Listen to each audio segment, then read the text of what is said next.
Video பார்க்குற உண்மையான உள்ளங்கள் எல்லாருக்கும் மத்தியான வணக்கங்க. எல்லாரும் எப்படி இருக்கீங்க? எல்லாரும் நல்லா இருக்கீங்களா? எல்லாரும் நல்லா இருப்பீங்கன்னு சொல்லிட்டு நம்புகிறேன். இதுக்கு மேலே மழை நாள். சுட சுட அப்பப்போ ஏதாச்சும் சாப்பிடணும் அப்படின்னு தோணும்.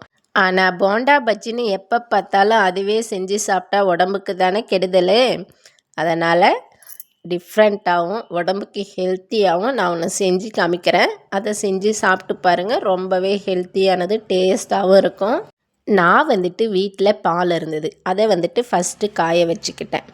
அந்த பால் காஞ்சிட்டு இருக்கும்போதே பார்த்தீங்கன்னா, இது துவரம் பருப்பு, வேக வச்ச துவரம் பருப்பு.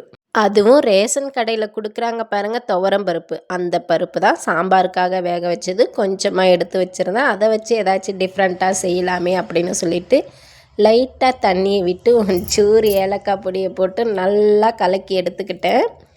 தேவையான அளவுக்கு சர்க்கரையும் போட்டுக்கிட்டேன். ஆனால் ஒன்று, இதுக்கு பேர் என்ன வைக்கிறது அப்படின்னு தெரியல. சரி, பாயாசம் மாதிரி தானே செய்கிறோம், பாயாசம்னே வச்சிடுவோம். பாசிப்பருப்பு பாயாசம், உளுத்தம்பருப்பு கஞ்சி அப்படியெல்லாம் இருக்குல்ல. இது நம்ம ஏலக்காய் பொடி போட்டு சர்க்கரை போட்டு துவரம்பருப்பு பாயாசம் அப்படின்னு வச்சிடுவோம் அப்படின்னு ஐடியா பண்ணி செஞ்சேன். லைட்டாக உப்புத்தூளும் போட்டுக்கிட்டேங்க. எப்போவுமே பாயாசம் காசுனா கூட அந்த சர்க்கரை எவ்வளோ போட்டாலும் ஒஞ்சூறு உப்பு போட்டால் தான் டேஸ்ட்டு கொடுக்கும். அதனால் லைட்டாக உப்புத்தூளும் போட்டுக்கிட்டேன்.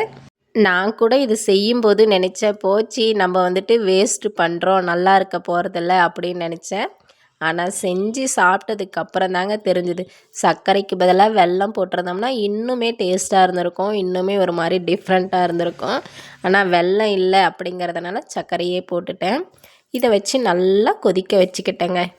டேஸ்ட் எப்படி இருக்குமோ அப்படின்னு நினச்சேன். ஆனால் சாப்பிட்டு பார்த்ததுக்கு அப்புறம் தாங்க அவ்வளோ ஒரு டேஸ்ட்டாக இருந்தது. இதை நல்லா கொதிக்க வச்சு பாலை பார்த்திங்கன்னா ஃபஸ்ட்டே நல்லா காய வச்சுக்கிட்டேன். கண்டிப்பாக துவரம் பருப்பில் யாரும் கஞ்சியும் காசி இருக்க மாட்டீங்க, பாயாசமும் காசி இருக்க மாட்டீங்க. ஃபஸ்ட்டு நான் தான் காசுறேன். ஆனால் டேஸ்ட்டு வேறு லெவலில் இருந்தது.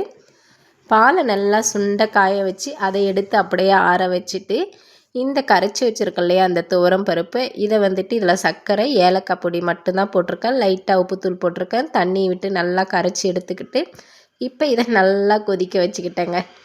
நம்ம மட்டும்தான் குடிக்கணும், பாப்பா தம்பியும் குடிக்க மாட்டாங்க அப்படின்னு நினச்சிட்டு தான் நான் செஞ்சேன்.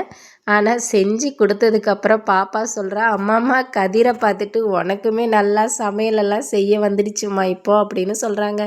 இந்த பருப்பு நல்லா கொதித்ததுக்கப்புறம் பார்த்திங்கன்னா அந்த பச்சை வாடையெல்லாம் போகணும். நம்ம வேக வச்ச பருப்பு தான் இருந்தாலுமே கொதித்ததுக்கப்புறம் டிஃப்ரெண்ட் ஆகும் இல்லையா?